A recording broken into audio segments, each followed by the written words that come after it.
चतुर्थ श्रेणी एग्जाम के लिए रामबाण सीरीज लेकर के मैं प्रस्तुत हो चुका हूं और महत्वपूर्ण प्रश्नों को हम जानने का प्रयास कर रहे हैं मेरे प्रिय विद्यार्थियों।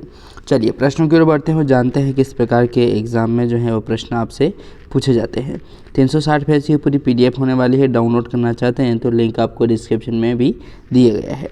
चलिए प्रश्नों की ओर बढ़ते हैं। पहला प्रश्न आता है अपना, यहाँ से हम शुरू करेंगे क्योंकि यहाँ से हम पहले के क्वेश्चन जो है वो पढ़ चुके थे। प्रश्न है कि राजस्थानी भाषा शब्द का सर्वप्रथम प्रयोग जो है वो किसके द्वारा किया गया था।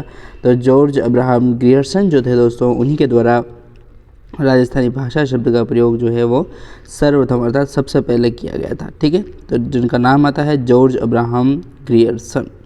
अगला प्रश्न देखें तो अगला प्रश्न यहाँ पर जो है वो थोड़ा सा टाइपिंग मिस्टेक के कारण गलत हो गया है, इसको कंफर्म करके मैं आपको बता दूंगा। 1992वां प्रश्न है अपना कि राजस्थानी भाषा को नागर अपभ्रंश किसने माना था। तो जॉर्ज अब्राहम ग्रियर्सन के द्वारा माना गया था। राजस्थानी भाषा को नागर अपभ्रंश जो है वो जॉर्ज अब्राहम ग्रियर्सन के द्वारा माना गया था।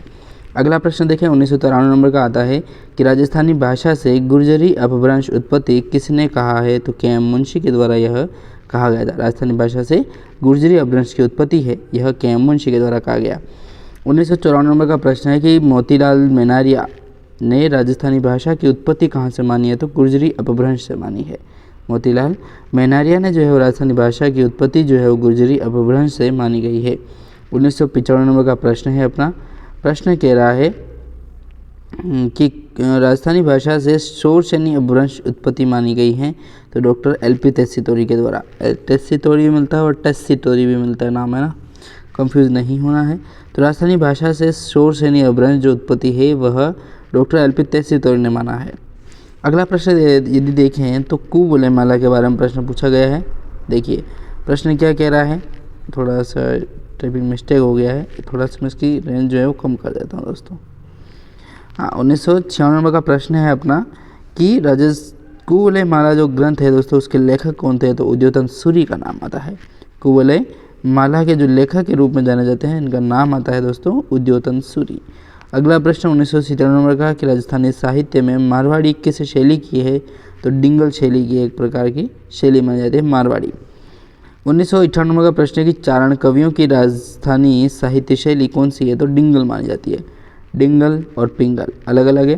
तो चारण कवियों के द्वारा जो राजस्थानी साहित्य रचा गया था वो डिंगल में रचा गया।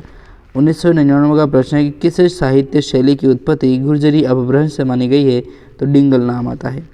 2000 नंबर का प्रश्न है पूर्वी राजस्थान की साहित्यिक शैली है। तो पिंगल। देखो पूर्वी राजस्थान में तो पिंगल, प से पूर्वी, प से पिंगल, ड से डिंगल। पिंगल डिंगल अलग अलग है ना, एडवर्टाइजमेंट भी आया था पता आपको, तो पिंगल डिंगल डिंगल वाला, तो उसमें अपने को कंफ्यूज नहीं होना है। और सीधा से याद रखना है मारवाड़ी अर्थात पश्चिमी राजस्थान की जो शैली मानी जाती है, जो चारण कवियों की शैली है वो है अपने डिंगल। और पिंगल की यदि बात करें तो पूर्वी राजस्थान की शैली होने वाली है पिंगल। ठीक है, चलिए अगला प्रश्न 2001 नंबर का प्रश्न है कि भाट कवियों की साहित्यिक शैली कौन सी थी। तो पिंगल मानी जाती है भाट साहित्य को। चारणों की हो जाएगी अपने डिंगल।